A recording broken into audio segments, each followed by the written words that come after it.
Greetings, ladies and gentlemen. This is the Inept General, and welcome to my Total War Warhammer 2 Potential Army video for the Tomb Kings. Now, we're expecting the Tomb Kings to release sometime in January, so very much looking forward to that. And in this video, we'll be looking at the units from the tabletop army of the Tomb Kings. We'll be taking the roster from the 8th edition of the game, which is where Creative Assembly takes most of their inspiration from for the armies they've put into Total War Warhammer.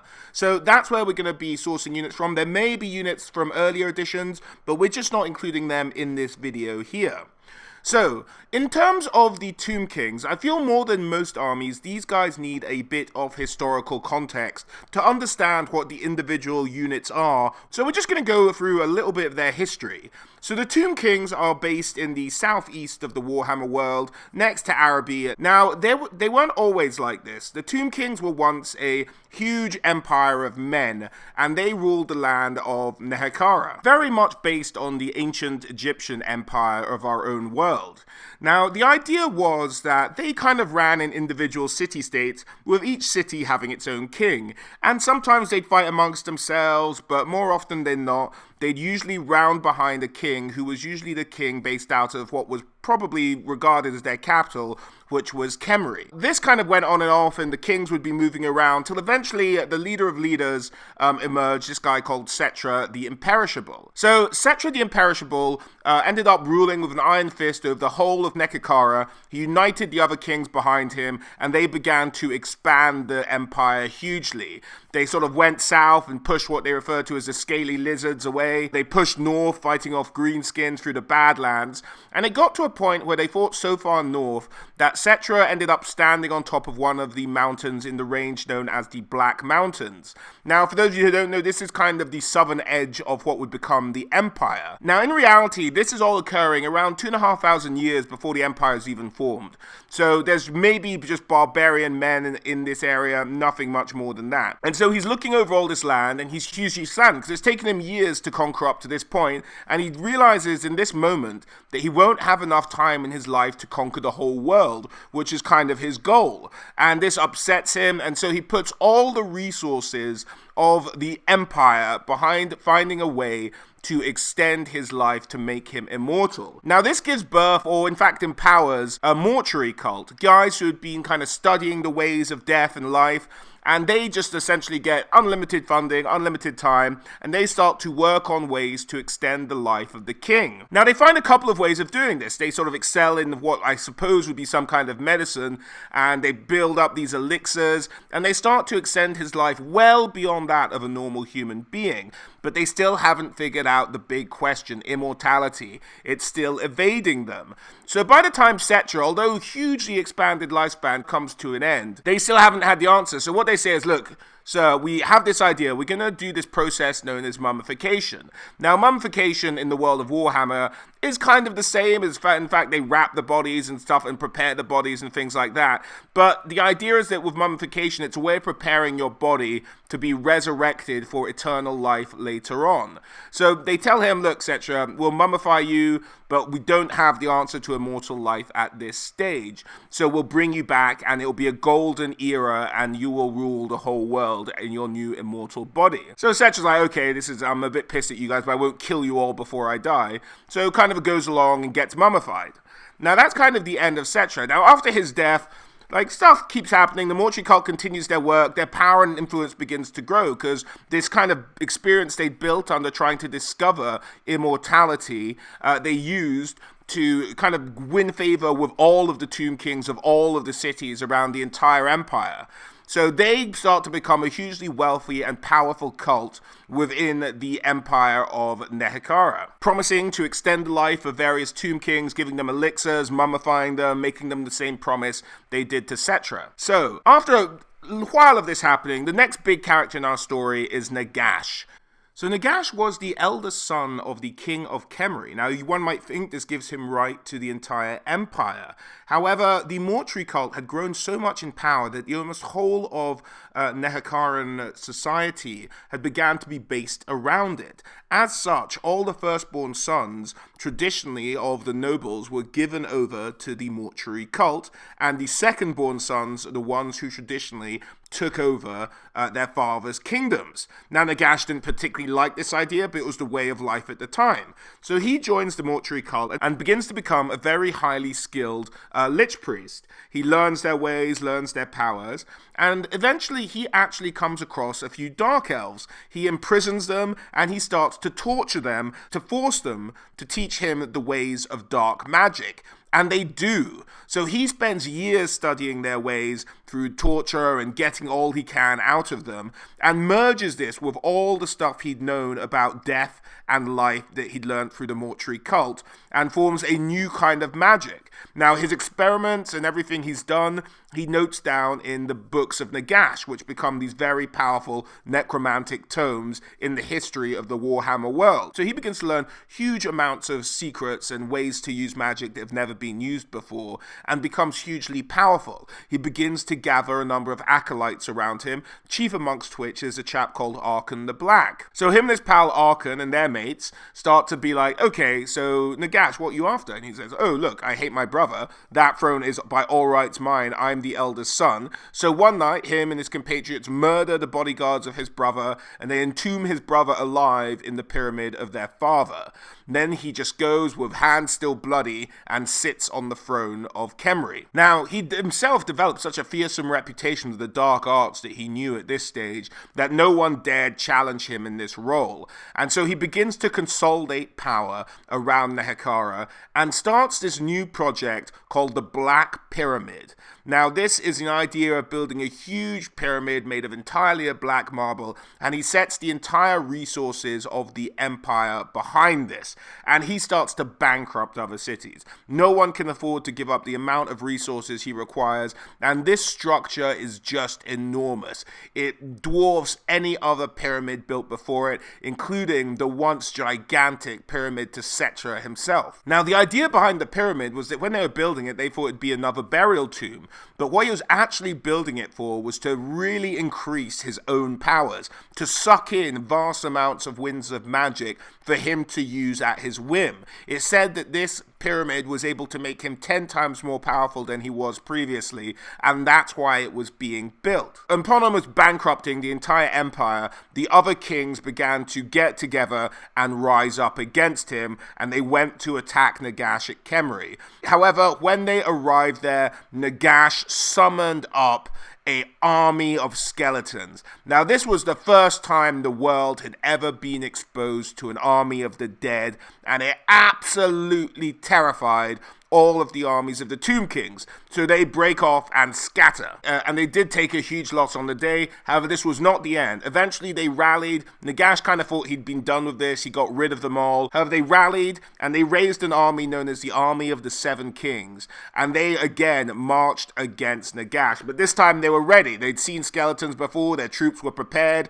And they had managed to get the mortuary cult to work with them. And the mortuary cult had managed to bring to life huge, gigantic statues that had been the ornaments of their cities by inserting the souls of fallen warriors into them and to make them fight for them. And with these huge, gigantic constructs fighting on the side of the army of the Seven Kings, they managed to defeat Nagash and drive him away. This, in shorthand, really just pissed off Nagash. He was like, oh, bugger this. I'm going to make sure the entire world is covered in an empire of the dead. Starts to put a plan in motion to just, take over the entirety of the world with dead things.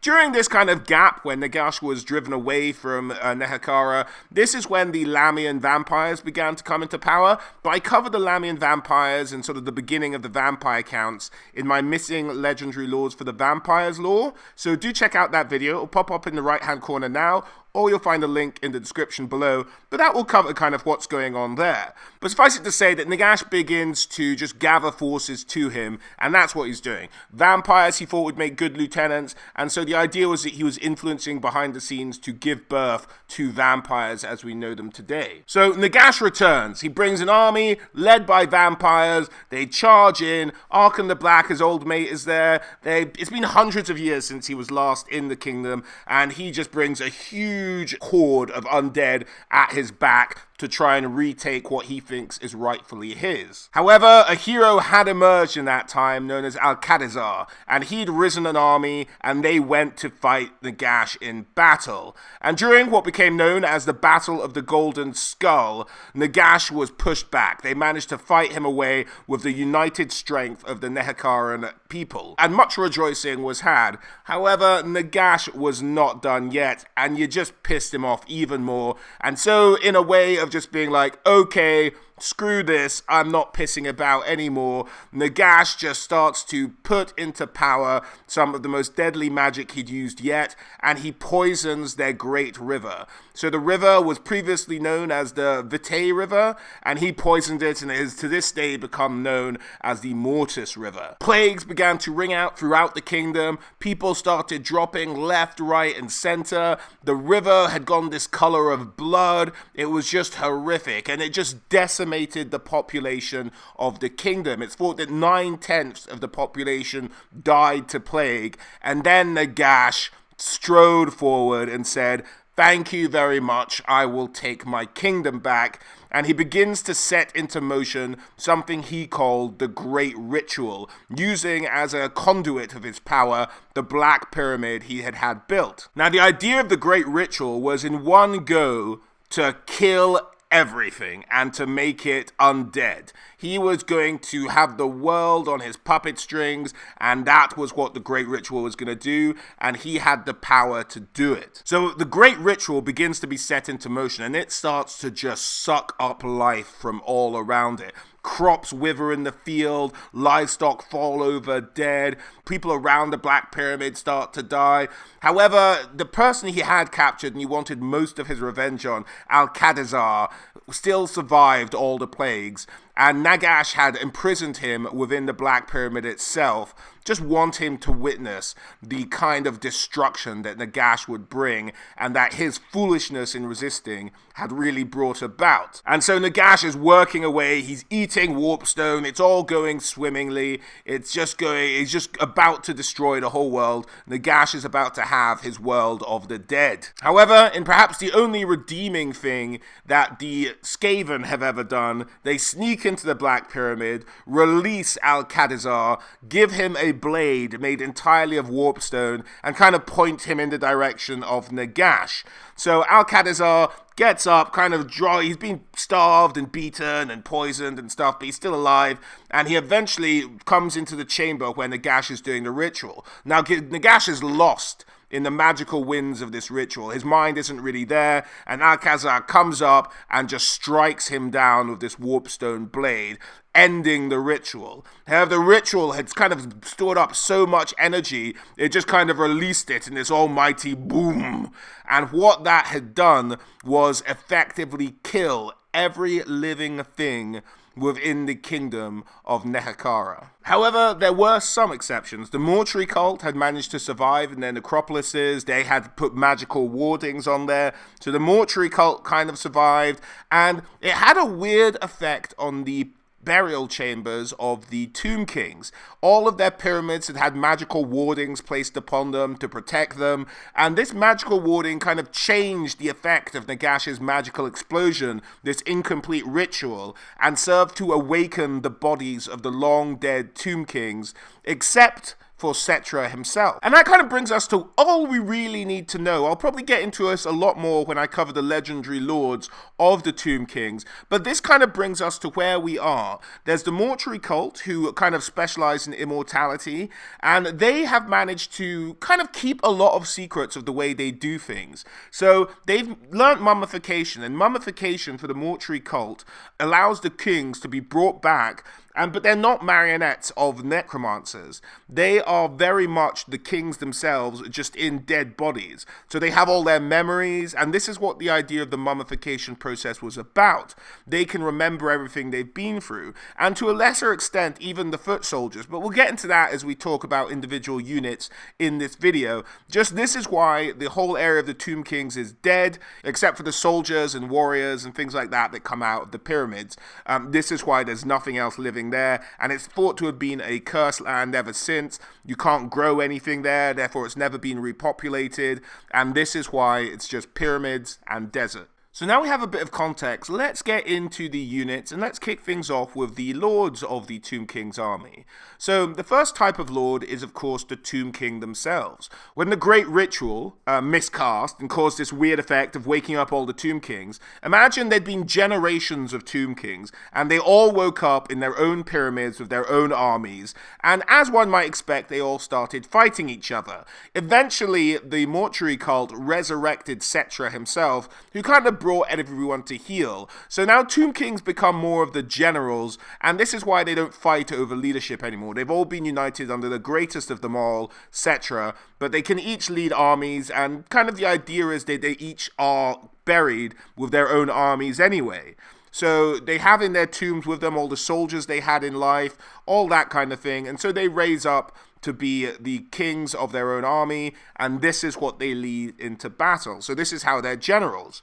Now, they, as I mentioned, have gone through the mummification process, which gives them access to all of their memories in life. So they're effectively the same person, but just in a very strong undead body. They have more strength than they did in life, they're more powerful, and this is what happens with the Tomb Kings when they awake. Now, the idea is that now they're immortal. Their bodies won't really fade away and die. All they can be killed by really is fire permanently, but they can kind of be hacked down and broken into pieces and stuff like that as well. In terms of their rules, they have this idea that this curse hangs over all the Tomb Kings who are resurrected to kind of stop people invading their tombs, but they have the curse carried with them now that they've been resurrected.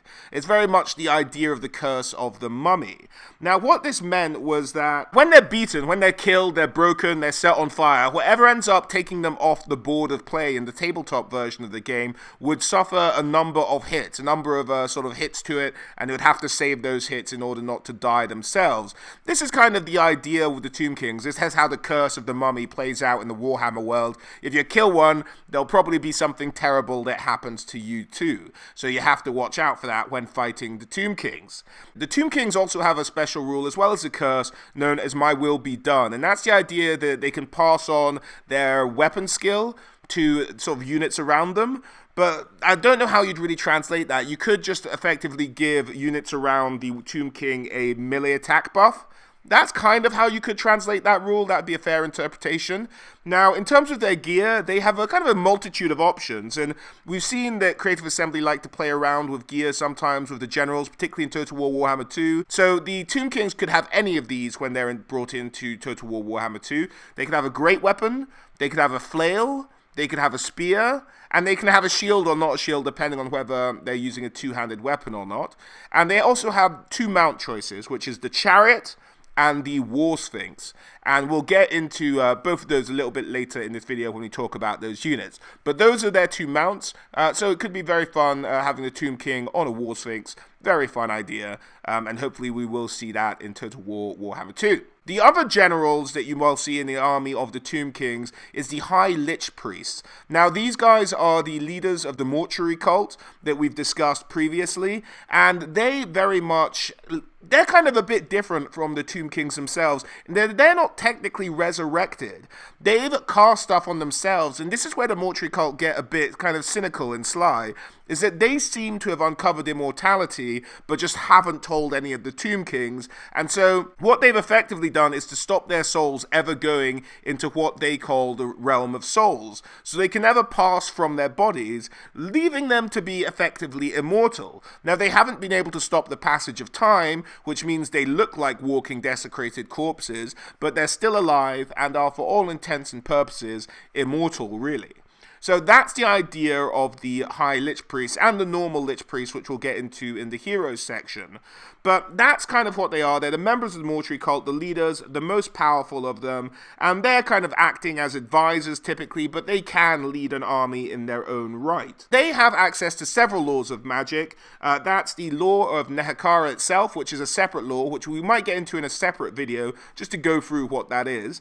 And there's the law of light and the law of death. Those are the laws of magic they have access to. We've seen light and death in Total War Warhammer already, so that's what they'll have access to. In terms of their mounts, they have just a steed, just a skeletal steed, and that's what they go around on. Not much in terms of mounts for the High Lich Priests. So moving on to heroes, we have the Tomb Prince, which is the son of a Tomb King. Many Tomb Kings had many princes, many sons, maybe due to the amount of harems that were going around at the time, but Tomb Prince is kind of a dime a dozen, but effectively a scaled-down version of the Tomb King. They also have the mount choice of the Chariot and the War Sphinx. They can also have the Great Weapon or a flail or a spear, and they can also be equipped with shields as well. Now, the idea is that they're probably entombed with their king, so they kind of go around as heroes together, just backing them up. And that's about it, really. They have the curse as well, so if you kill them, you'll probably take damage. And that's really about it. Tomb Princes, pretty simple, scaled-down versions of Tomb Kings. Now, kind of similarly with the Lich Priests, we have a kind of scaled-down version of the High Lich Priests. They're wizards. They also have access to the Skeletal Steed. Again, their laws of magic are Nekakaran, Death, and Light. And that's about it. We've kind of covered them in the king and priest aspect earlier. The other kind of champion is the Tomb Herald. Now, this would be in other armies known as a Battle Standard Bearer. Now, we haven't really seen Battle Standard Bearers in Total War Warhammer yet. It's kind of more of a morale thing on the tabletop. Now, we may very well see them, and it would be cool to see them, but the idea of the Tomb Herald in a Tomb King army is that he's kind of the champion of the Tomb King themselves. These guys are the best fighters they ever had, and it's thought that wars back in ancient times were actually settled sometimes with just two Tomb Kings putting forward their Tomb Heralds and allowing them to fight, and whoever won that fight, that was kind of the war. That would settle their dispute, and they'd live on that. And these are very much kind of elite for our Tomb Guard, but we'll get into the Tomb Guard a little bit later. And they're hugely brave, hugely loyal. They bow to their master in life and in death, and they're just fulfilling their oath. They're usually wearing sort of a golden armor and some kind of enchanted blade weapon. And historically, they've been known as the kind of king's messenger. So if a Tomb Herald ever turns up somewhere, you know they're speaking with the king's voice. Now, they carry around a sort of standard or an icon of their king, and this kind of is meant to pick up the morale of any troops in the area. And they have a couple of rules. They have Killing Blow, which we've seen with wights and stuff like that in Total War Warhammer before. We've seen the translation. They are, however, weak to fire, as many of these undead units are. And they're also, because they're kind of a specialized bodyguarding unit, they can often take wounds for the Tomb King if they happen to be in the same unit. So there's this kind of bodyguard aspect, but I don't think we'll see any of that in Total War Warhammer. We haven't really seen it yet. And because they are kind of the battle standard bearer of the army, I'm not sure we're going to see these guys in Total War Warhammer 2, but it's fun to kind of talk about it. They have access to a great weapon, a spear, a halberd, a flail, and they do have access to a shield and can be on a skeleton steed or a chariot. Those are their mount options. So it'd be interesting to see the Tomb Heralds as a different kind of option. And we've seen in Total War Warhammer 2 that they have kind of shied away from the idea of just having downgraded versions of the generals as heroes. We've seen that with the sort of Dreadlords and stuff like that in the Dark Elves. So they might try and avoid the Tomb Prince. I think you need the Lich Priest there to act as your magic user, but we may see the Tomb Herald instead of the Tomb Prince. So we'll have to wait and see what the choices are for that.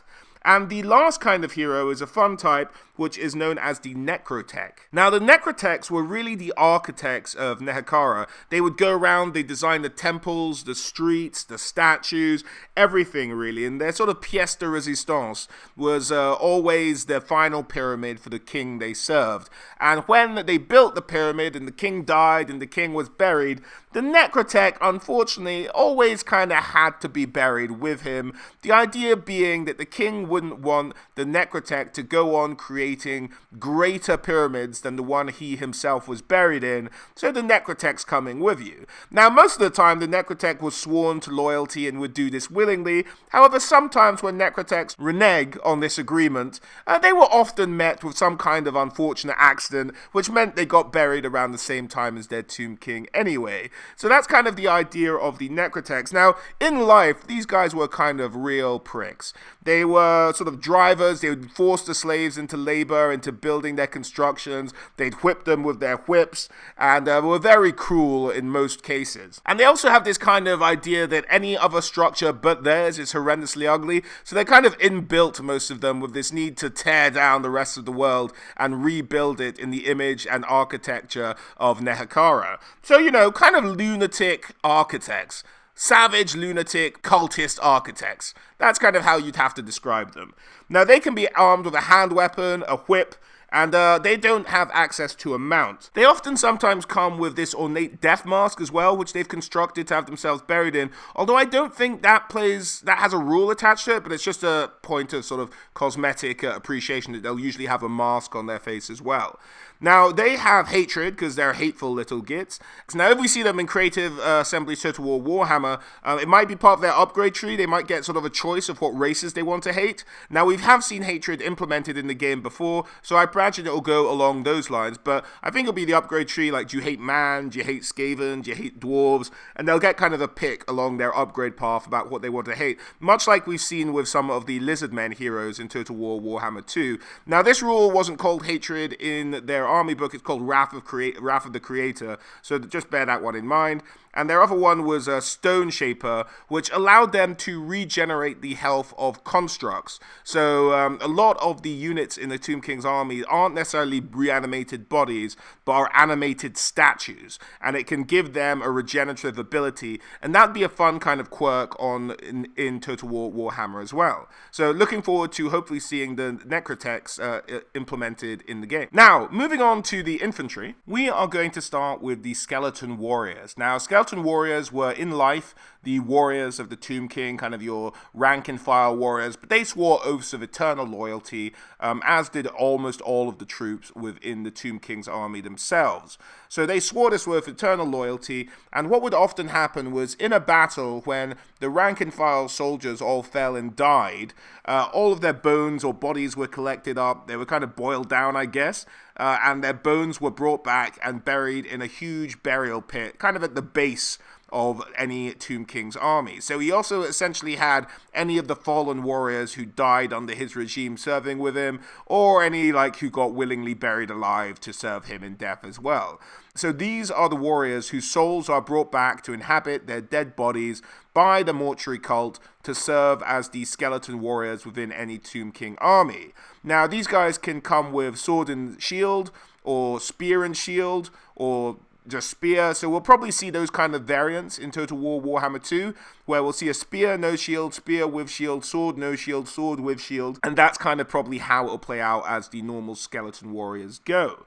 Now, these guys are not mindless automatons because they have had their souls brought back. They kind of have a vague sense of themselves, but not their full memories. They just kind of have this lasting idea of loyalty to their king and kind of how to make war. And that's kind of about it, because they didn't go through the mummification process, so they're not really all there. They're not their old selves, but their souls are inhabiting their bodies. So that's kind of how the skeleton warriors' bodies work. And even once they are undead, what will happen is when skeleton warriors are smashed or their bodies become unanimated, often their bones will be collected back up to return to the tomb itself and hopefully be reanimated again one day. So they kind of recycle their own dudes when they fall in battle. So moving on from the skeleton warriors, we have the skeleton archers.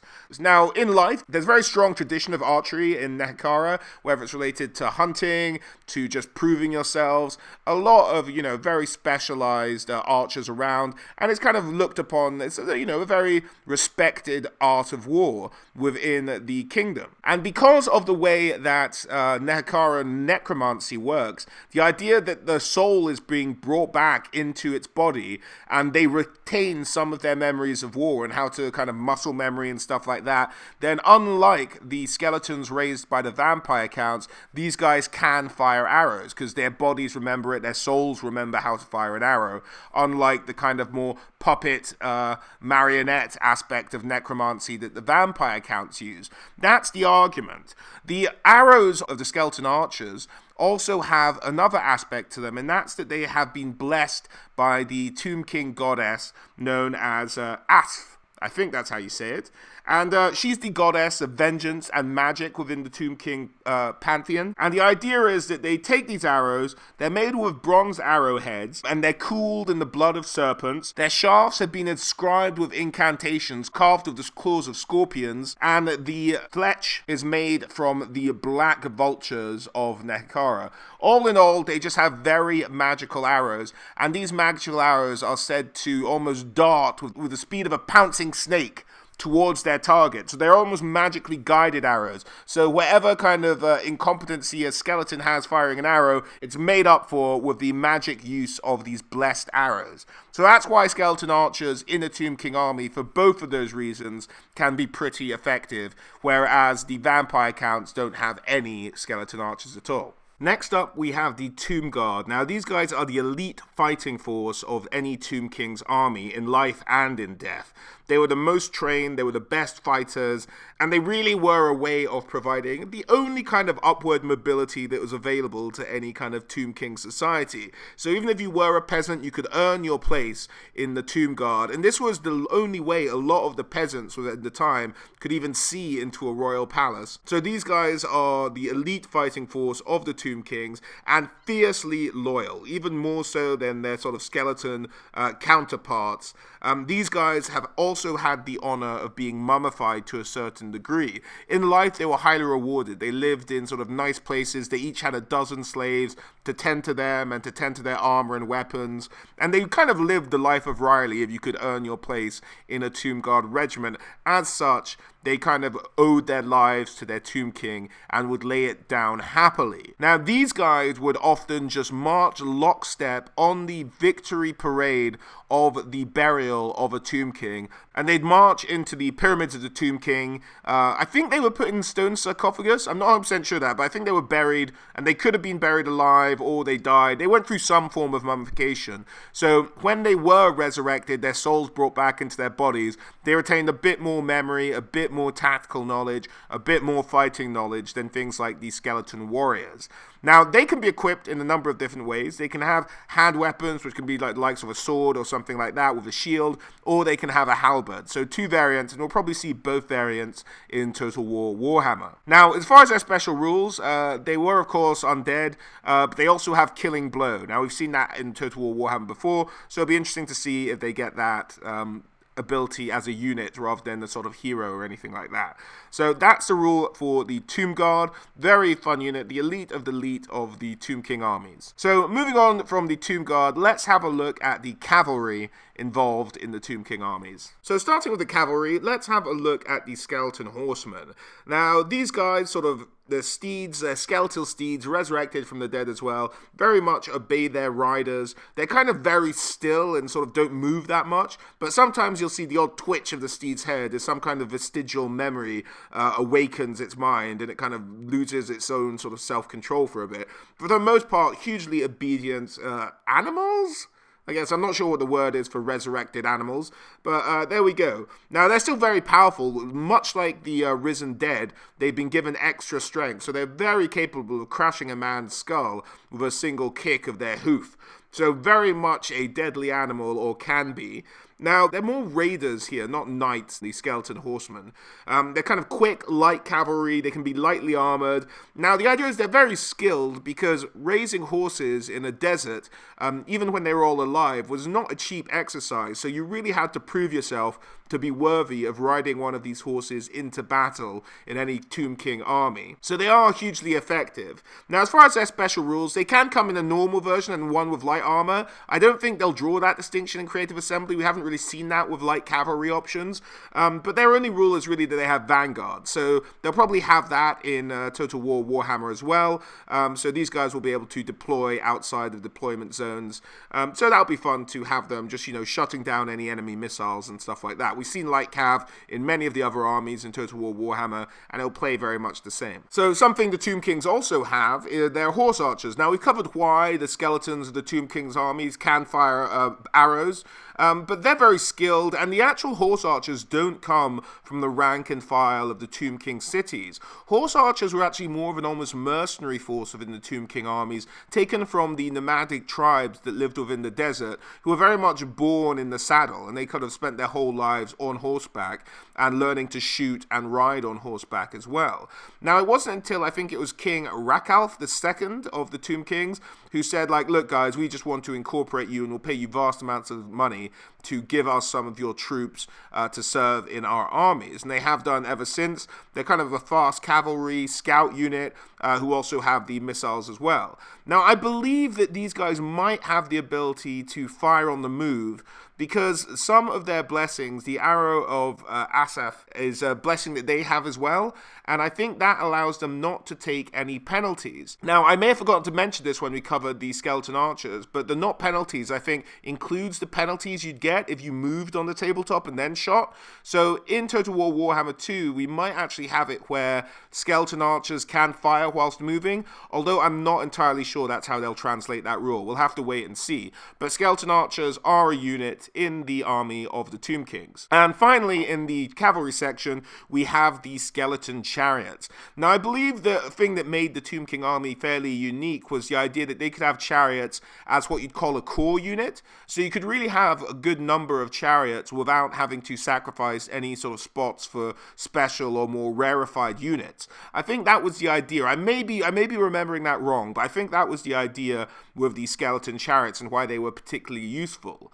So they would go around, will act like a lot of chariots we've seen in Total War Warhammer before. Good charge, get through there, can cause a lot of damage, very scary with the AI. Now, only nobles would get to ride around on these chariots. They weren't open to any kind of riffraff, and it was a very civilized way of making warfare. That was the idea. You could have this kind of fortification, you wouldn't have to get on the disgusting animals that were horses because they were filthy and smelly, and you were able to just kind of fight in a civilized and dignified manner. Now, because these guys fight with arrows, they also have these special Tomb King arrows, which means they probably will be able to fire on the move, although, as I said, we'll have to wait for how they translate that rule. And they'll be armed primarily with spears and bows. That's kind of how the chariot will work for the skeletons. Now, the idea is that they have a couple of rules. One was Chariot Legions, which was about a rank bonus and the morale buff. So you could get a morale buff, perhaps, for the chariots while there are a certain number of them, and then that drops as they start to die. That's one way you could translate that rule. And the other one is a rule around disembarking heroes from the chariot, but it doesn't really matter. Like, those rules will very hard to translate to Total War Warhammer. They may use the names and just change what they do completely.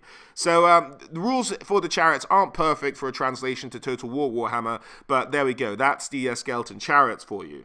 So now let's move on to a section that's probably unique to the Tomb Kings and will be, is the constructs. Now, these are, as I mentioned in the lore bit at the beginning of this video, the statues that the mortuary cult learned to put living souls into, and so now move around as part of it. So let's go through some of the constructs within the Tomb King army. So the first constructs we're going to get into are the Upshapti. Now, the Upshapti are living statues made in kind of replicate the look of the old Tomb King gods. Now, they come in many forms, much like our own Egyptian gods. One might look like a hawk, one like a jackal, all kinds of different shapes and sizes. And I think Creative Assembly could have a lot of fun with that.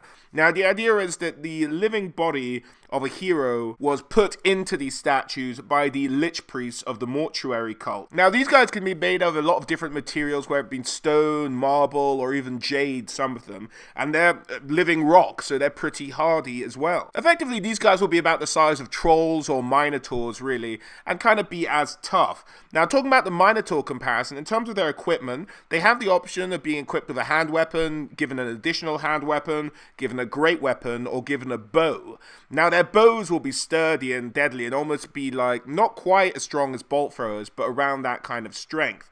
And they should have a good amount of range on them as well. But you'd also have the options you maybe have with Minotaurs, of the ones with, I don't know if they have a shield variant. Actually, I don't think they do have a shield variant. So you'd probably get 2 hand weapons and a great weapon variant for these guys, and that would be your options for the Upshapti. Now, they also have the sort of blessed arrows, so they have that one as well, but they're given sort of great bows as their special equipment thing. So a very versatile, hard-as-nails unit. They could almost act as a kind of walking, living, fighting artillery as well, to a lesser degree than most would think. But that would be the Ashapti, and one of, if not the most sort of look forward to unit, at least in my book, for the Tomb Kings. So moving on from the Ashapti, we have the Tomb Scorpions. Now these are unusual creatures, well not really creatures, living stone statues. So the idea of the Tomb Scorpion is that they're formed out of a combination of metal, stone, wood even to a certain extent, and bone as well put in there. So they're kind of made of all these different materials. They have a venomous and potent sting, kind of brought about through magic really, for lack of a better explanation. And these guys are built in the image of what in the mythology of the Tomb Kings are the guardians of the underworld. Now these guys aren't actually the guardians, they're stone statues built to look like the guardians of the underworld, and this is kind of the form they take. So just huge living statue scorpions. Now the idea is that these scorpions are not inhabited by the soul of some warrior hero, but are in fact kind of where one would entomb a lich priest. So the priests of the mortuary cult can die, not through natural means, but if they're killed, chopped up, set on fire, something like that, they can kind of die.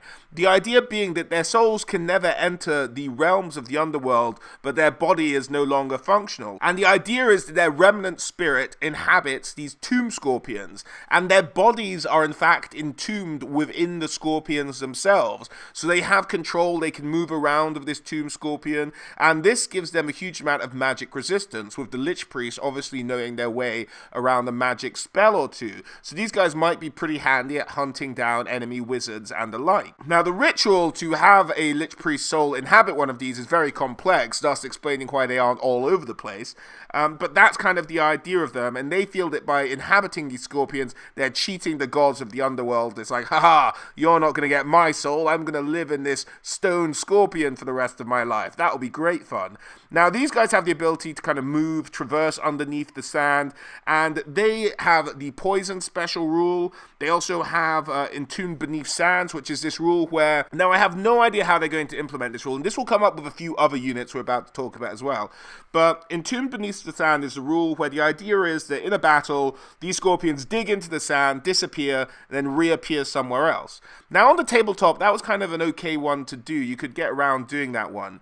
But in Total War Warhammer, I'm not 100% sure how you'd ever hope to implement something like that. It could maybe take the form of some kind of teleportation spell, but because they moved away from teleportation spells with the Skaven, we didn't get Skitterleap in its proper implementation as a spell that the Skaven heroes can use to move from one side of the world to the one side of the board even to the other. So I'm not sure we're ever going to see teleportation, because if they didn't do it then, why would they do it now? So the simplest way is probably just that these guys get Vanguard, which is a bit rubbish, but we've seen it for the Dwarven Miners, we've seen it for a number of things. They'll probably just have Vanguard instead and be able to be placed outside of the deployment zone. Maybe given the Stalk ability as well, the idea that you can't see them until they like emerge out of the ground. It might be a combination of those two things, I'm not 100% sure. We'll have to wait to see the angle that Creative Assembly make on it. But that's the idea of these guys. They also have the ability Killing Blow, and as I mentioned, as the rule translates, magic resistance as well. So a fun little unit, kind of a cav-like unit. I think I can't remember how quick they are off the top of my head, but you know, with the Vanguard, they could be pretty helpful getting rid of artillery, getting rid of missiles, stuff like that. If they actually did do a teleportation one, that'd be pretty amazing. I'd love to see that. But you know, from what we've seen so far, the evidence seems to be against that idea. The next construct we have is the Necropolis Knights. Now these guys are effectively a monstrous cavalry unit. The idea being that there were some elite warriors within the Tomb Guard who started to go a bit mad with battle. Their bloodlust would boil up, and they would break ranks in the most disciplined unit in the Tomb King army and launch into a frenzy, killing anything they could get their hands on. Now, once Tomb Guard have kind of broken their cast iron discipline, they're kind of not really usable in the unit anymore. If you're in the unit, you fight for the unit. You don't go breaking rank. You become an unreliable soldier for the Tomb Guard, but you're still a useful killing machine. So what would happen is that because this act of breaking ranks was a huge sort of dishonorable thing to do in Tomb King society, they essentially had to commit sacrificial suicide after having done so. So what would happen is after the battle, they're like, look, you were great, but you have to put yourself up for judgment. And they would they would cut their hand open and stand underneath this huge snake statue. Now, the statues themselves are said to be representations of the Tomb King god Qa'ath. Now, Qa'ath is said to have been a huge snake god that lived within the desert and was so huge and scary and predatory that it's said to be responsible for killing off all the dragons in the land of Nehekhara, having laid beneath the sand, wait them fly overhead, and then leap up hundreds of meters in the air to get them with his fangs. Now, all of these statues mystically drip hugely poisonous venom from their fangs, from these statues themselves. So the idea is that the tomb guard who transgressed cuts his hand open, puts his open wound underneath one of the fangs, allows poison to drip into it. Now, when this poison starts to take effect, it's not a fun ride. It's known as it's said to give you the rictus grin, which is the idea that your muscles on your face start to contract, your muscles, every part of your body start to pull in with such immense strain that it starts to snap your own bone. And it's a hugely painful way to go. So that's what happens, and then they are entombed at the foot of the statue of the cobra they just laid their hand underneath. And the idea is at this point, they are then kind of semi-mummified, the idea being that if the god finds them worthy, their mortuary cult will be able to bring them back at some point. And so the ones who were found worthy, who were able to be brought back, were brought back, and their souls, when they were brought back, merged with the statue itself, the huge statue of the cobra that was towering above them, and so they become once arisen necropolis knights with their huge mounts. Now, because these guys act in one mind, for all sort of purposes, they are really attached to their statue mount, and so they're one and the same, they move with the same intent, and are very accurate. Now, watching huge, massive snakes make their way across a battlefield, I'm sure will present an animation challenge to Creative Assembly, but I'm looking forward to see what they can do with it. Now, as far as their equipment, these guys are armed with a spear, and they can upgrade to the point where they can get the ability entombed beneath the sand. So it seems like with an upgraded version of these guys, you'll be able to give them Vanguard, as we discussed earlier with the Tomb Scorpions, in terms of how that rule might be translated in Total War Warhammer. And they do have a couple of special rules. They have the Killing Blow, which we spoke about before. They have Poison, because of the Cobra statues that ooze poison. And they have Stonehide, the idea just that they're made of stone, so they're harder to kill. They have a higher armor value. And that's about it for the Necropolis Knights. Hugely terrifying, poisonous, massive snake statues with lunatic, bloodthirsty tomb guard on top with a massive bloody spear. These will be very high shock cavalry when they come into Total War Warhammer. So moving on from these guys, we have something known as the Sepulchral Stalkers. I know I've mispronounced that, I apologize, I'm not 100% sure how you say that one, but let's just call them the Stalkers from here on out. So you have the Stalkers. Now the idea behind the Stalkers is that you had these guys were statues that were built around the borders. Now, one has to imagine they used to be more as markers than anything else. When there was a living empire, these guys would just mark the borders between kingdoms. Now, they're very intimidating statues with the kind of face and torso of a man and the body and legs of a serpent, well, lack of legs of a serpent, shall we say. And these guys would mark out territorial boundaries. Now, the idea in the sort of post-living Empire of Nehekhara is that when a body was brought back of a great hero, but the body could not be repaired, you couldn't reanimate the body, you wouldn't let that soul go to waste, and you'd inhabit that soul into the body of one of these stalkers, and then one of these statues would come to life with the soul of this warrior. This was all a very sort of ceremonial thing. You'd take the body out into the desert, you'd wait for a full moon, you'd do the incantations and the like, and the broken body would sink into the sand, and one of these stalkers would rise up in its place. Very dramatic. And so the idea between these guys is they're very much the border protectors. They'll ambush whoever tries to intrude on Tomb King territory. That's kind of their role in the day-to-day running of this undead empire. Now, think of this, they do have a couple of rules. They have Beneath the Sands, which we've talked about before, which I think will probably translate as Vanguard in Total War Warhammer. And they have Transmogrifying Gaze, because these guys have the mystical ability, because balefires burn in their eyes, and when they look at somebody and they get them with this gaze, it will turn that person into a pillar of sand, and they will simply disappear and join the desert. And that's the idea of these guys. Very powerful magic. It's a kind of gaze attack. And they're kind of like cut you in half with a spear stroke halberd as well while they're at it. So a kind of terrifying unit to come into contact with. So these guys might have some form of magic attack. They might be a great counter to something like Hex Wraiths, something like that. But that's the idea of the Stalkers, you know, just ambush attackers who can come up and do some magical damage to you as well. Now this might take the form, I have to imagine, of probably a direct damage bound spell to this unit. I think that's how we're going to see them translated in Total War Warhammer. It won't be a magic spell that they cast. It'll just be a bound spell that you can just be on a cooldown. So that's what I think the Stalkers will look like in the game. So moving on from the Stalkers, we are going to get into the big boys, and we're going to start off with the Kemrian War Sphinx. Now, these are giant statues of sphinxes. Now, not the kind of friendly human-faced sphinxes we see, but more like if you made a sphinx and sphinxes were made after saber-toothed cats. That's what kind of the sphinxes of the Tomb King Empire looks like. So really, not a lot to say on this, except for the fact that these guys would often be placed in the tombs of kings to watch over their bodies, and when the king arose, they'd often have this sphinx serving under them as well. One has to imagine maybe like the Necropolis Knights, that they kind of share the soul, and they both goes into one. But I don't think, at least in 8th edition, an explanation was given as to where the souls of the War Sphinxes come from. It might have come in the earlier edition, but it doesn't jump to mind off the top of my head. So, yeah, so just the sphinxes come alive. They're animated statues like the rest of them. They can have either a hero on them, so as I said, you can have the Tomb Prince or the Tomb Guard on one of these monstrosities, or you can have what is described as an ornate howdah, which is kind of just a little box where Tomb Guards stand in it, and they attack with spears and stuff like that down. So more of a War Sphinx with a whole bunch of things, like we see with the Lizardmen, the Skinks riding on top of some of the Stegodons and stuff like that. But these guys, it's more of a melee-focused attack with their large spears.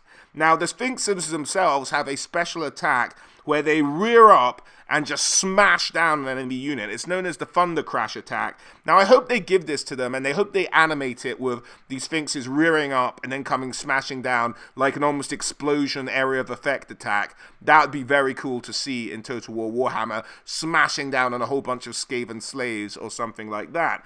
So that's the kind of special attack they have. They cause terror, they have Killing Blow, and there are 2 upgrades you can get on them as well. The idea being that you can get one with a Stinging Tail, which will give you poison attack, or you can get one with a Fiery Roar, which will be a breath attack like we've seen the dragons have in Total War Warhammer 2. So it'll be one of those 2, or maybe, ideally, you'd get one with both. That would be fantastic. So that's the idea of the War Sphinx. Kind of a fun concept. Now, a unit we're going to get into next is one I've never really been comfortable in. I always thought it was a bit strange and looked a bit funny, and I think it will look a bit weird in Total War Warhammer, but we'll get into that, and that is the Necrosphinx. Now, the Necrosphinxes, as we see here, have these huge rigid wings because they can fly. Now, doing the flying animation for these things would look, if you gave them the flat wings, it would look really weird.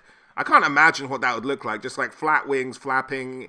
It would be a strange looking thing. Now, they could change it and give them ornate, like, golden wings that move like an actual wing, but we'll have to wait and see. I think it would look a bit derpy if they were just like flat wings flapping up and down, but that's what the model looks like, and that would be technically accurate. So looking forward to seeing how Creative Assembly tackle that problem. But these are huge monstrosities that have these huge scythes for hands and a scorpion-like tail and these wings, as you can see them. When they were first sort of given life, a lot of people were uncomfortable with them because they're meant to represent the kind of creatures that guard the underworld from souls escaping.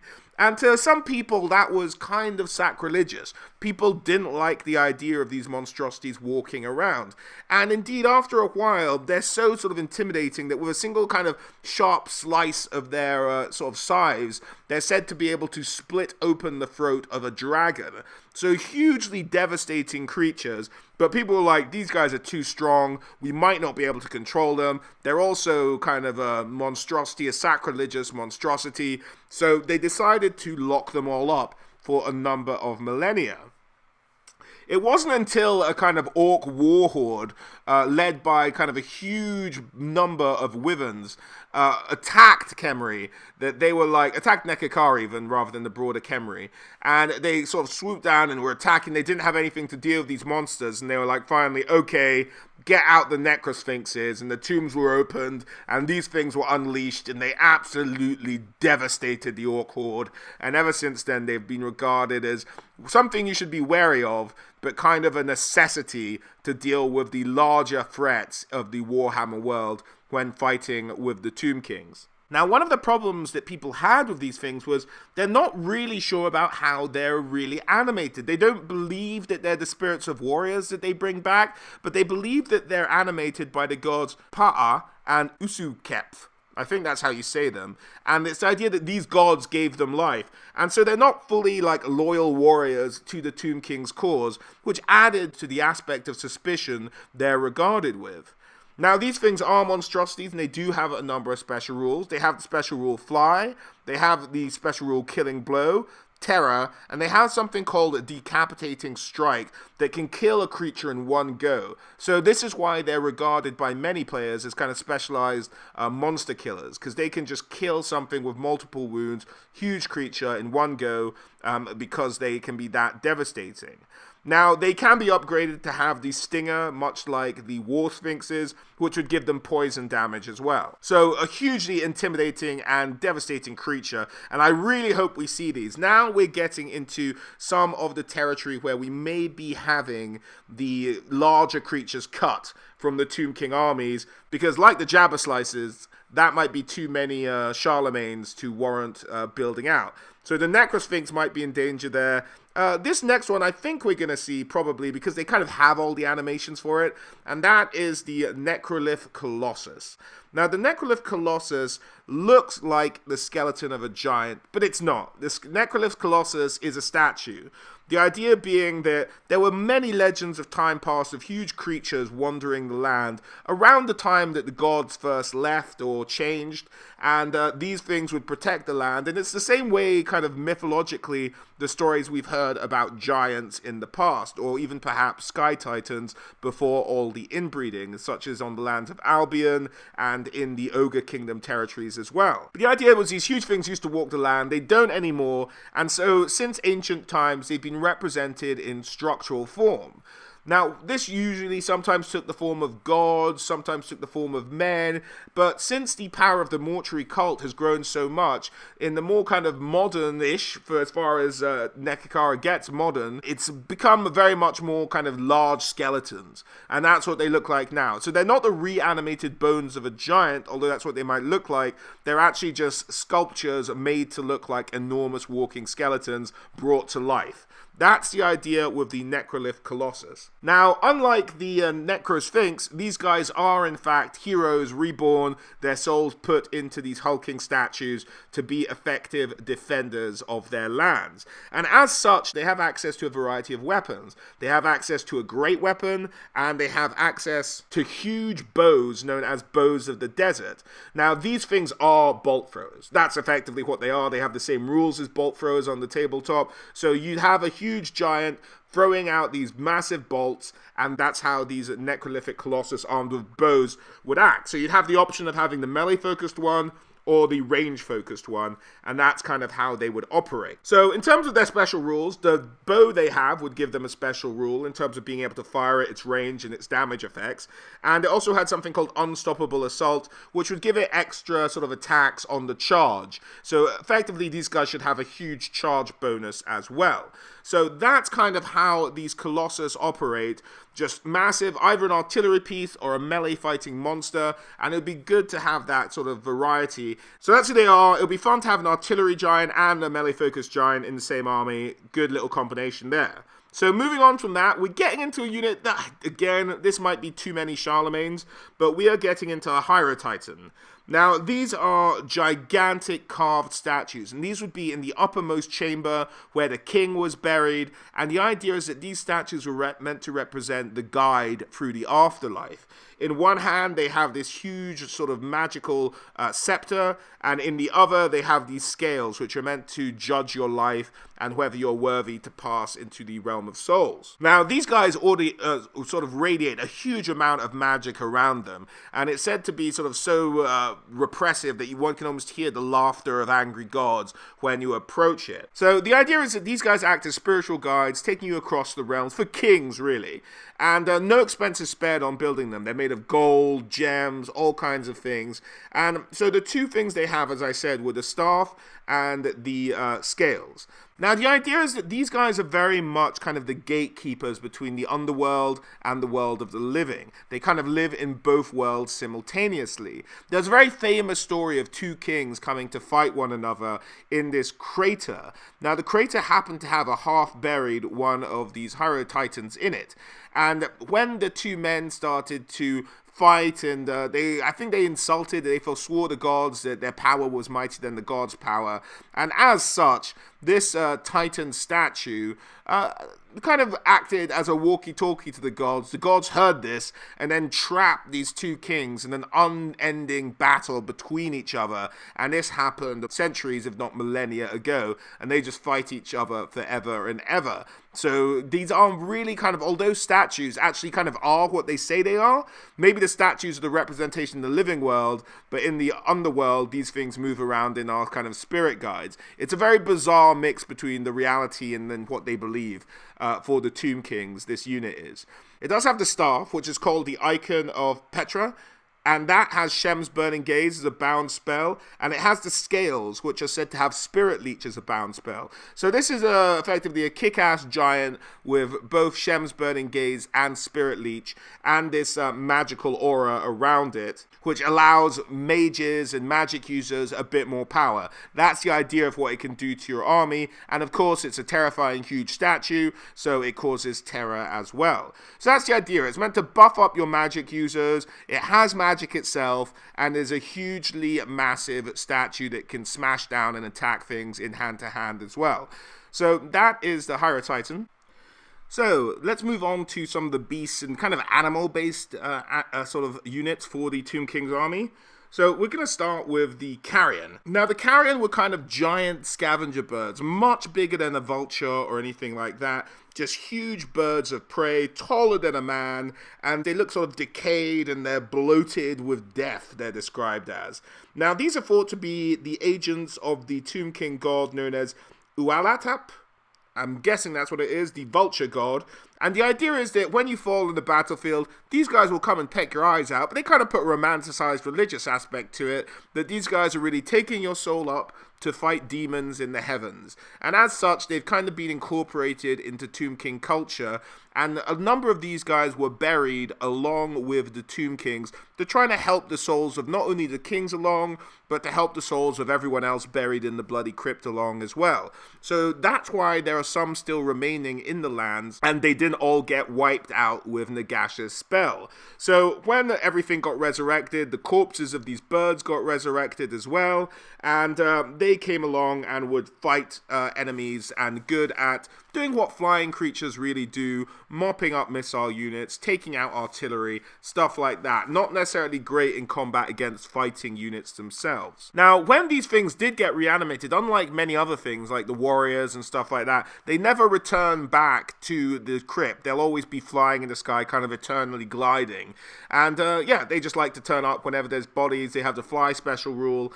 Now, these guys will either operate like the eagle, or maybe have a smaller thing like the Vargulf, maybe. I think they might have a unit like the Vargulf more than the eagles, the individual eagles, stuff like that. So that's how the carrion will operate. A flying unit just to give the Tomb Kings that little bit of versatility as well. Now, the other unit we're going to talk about are the Tomb Swarms. Now, I've mentioned swarm units before in a number of my other army videos, but swarms are something that Creative Assembly, the makers of Total War Warhammer, have said that they can't really do right, so they're probably never going to do them. So we're probably never going to see the jungle swarm for the lizard men, and we're probably never going to see a tomb swarm for the tomb kings. Now, the idea of the swarm for the tomb kings was that they were essentially kind of the dried husks of scorpions and scarab beetles and any kind of desert living creature that has anything remotely to do with ancient Egypt would kind of get together and eat the flesh off of men. That was kind of the idea of what tomb swarms did. So that's just, because we're never going to see it, I'm not going to spend too much time on it. What made it maybe different from other swarms, but not necessarily the lizardmen swarm, was they had poison on them as well. But we're just going to kind of skip it because we're probably never going to see them. But that's the idea. Moving carpet of insects, scorpions, scarab beetles, and they would just eat and consume men's flesh. But probably never going to see them. So moving on from the beasts, that's about it. We are going to move on to artillery and other. Now, artillery, the only piece of real artillery that the Tomb Kings have are the Screaming Skull catapults. Now, the idea is that rather than regular ammunition, these guys use flaming skulls. They fire skulls at their enemy. Now, I'd like to imagine that this is a multitude of skulls, so it's more like a spread attack than a single massive skull. It's not like a boulder being chucked, it's just a whole bunch of flaming skulls being hurled across the sky. And they make a horrendous noise because they have been cursed by Lich Priests. The ammunition, and then they get fired away, and that's kind of the idea. Now, they scream with a deafening crescendo, it's meant to say, so even louder than the gobos attached to that rock for that special unit with the warlord and the king, or whatever it was called back in the day. So looking forward to seeing that. They're meant to sort of glow with an eerie green fire, and they were invented by a chap known as King Behedesh. Yeah, Behedesh is what I'm going for, of Zandri. And they're most famously used against the rulers of Araby, whereby they defeated an Araby army, took all their kings, and mounted their corpses onto the Screaming Skulls. And it said even to this day, you can see some corpses on the Screaming Skull catapults, and no one really knows if they're still the original kings of Araby on there from ancient times. Now, as far as the Screaming Skull catapult goes, because it's cursed and it's flaming, it does both magic and flaming attacks, which is pretty solid for an artillery piece. And it does a panic test. So in Total War Warhammer, the way we'll see that probably translate is it will have the Discourage ability, which will lower morale significantly when it's being targeted at a unit. So that's how I see the Screaming Skull catapult played out. Now on the tabletop, it did have an upgrade known as Skulls of the Foe, which again would get an increased penalty to leadership. Now what Creative Assembly might do, and this is what I suspect they will do, is you'll have the original version of the Screaming Skull catapult, which does the magic and flaming damage, and then the upgrade of the Screaming Skull catapult will do the Discourage, will do all the mental attribute stuff that will cause units to panic and break. So that's kind of what I think Creative Assembly will do. That's just my theory. Now, the last unit we're going to cover, but by no means least, is the Casket of Souls. So the Casket of Souls lies at the heart of every Tomb King's burial chamber. The idea is that this is a mystical casket that has sucked in the souls of all of the enemies the Tomb King has ever faced in battle and traps them there, tormenting them for all eternity until such time as they are released. Now, it takes a high Lich Priest to summon one of these caskets, and the idea is that you can't really, it's not like there's a Lich Priest and then they can summon the casket and it just appears. It's a unit on the tabletop. So the idea is that the Lich Priest is on the battlefield, he does his incantations, and a fountain of skulls just starts pouring out of the desert sand, and they start to form a pile, and then in this pile the skulls begin to fall away, and then voila, there is the Casket of Souls sitting on top of a pile of bones as it emerged out of the desert sand. So the Lich Priest does his incantations and what have you, and really what happens is Crusaders of the Lost Ark style, the souls tear out, they cause huge amounts of damage potentially to every enemy unit around, and that's kind of how the Casket of Souls operates. The problem is how to implement this unit in Total War Warhammer 2. In the tabletop, the Casket of Souls doesn't need to move because it affects every unit around. So one could keep that rule, the fact that it's not a moving unit after you've put it in a deployment area, but that would really limit the movement and doesn't really suit the play style of Total War Warhammer. What I see them doing is something like an effect where the skulls kind of rotate around And it'll move as slowly as an artillery piece, but it will move, and has an enormous radius where it can cause a lot of damage, but it's very slow to get going. I think that's kind of what you have to do. And it will cause damage around itself. That's the only real translation of the Casket of Souls. They might do something completely different with it. I don't know what that would be, but it's kind of a tricky one for the mechanics of Total War Warhammer to carry over. So I think it would have to move slowly, and it would just have a damaging aura. But I think that would be about it for the Casket of Souls. But I'm looking forward to seeing what they do with it. It's a fun little idea. Get that Raiders of the Lost Ark action in there. And yeah, just releases these massive souls as an explosion of damage around the battlefield. So that about sums it up for the Tomb Kings and the Tomb King army video, guys. Hope you enjoyed that. And as ever, a huge thank you to you all for watching. And I'll catch you on the next one. Alright guys, thanks very much.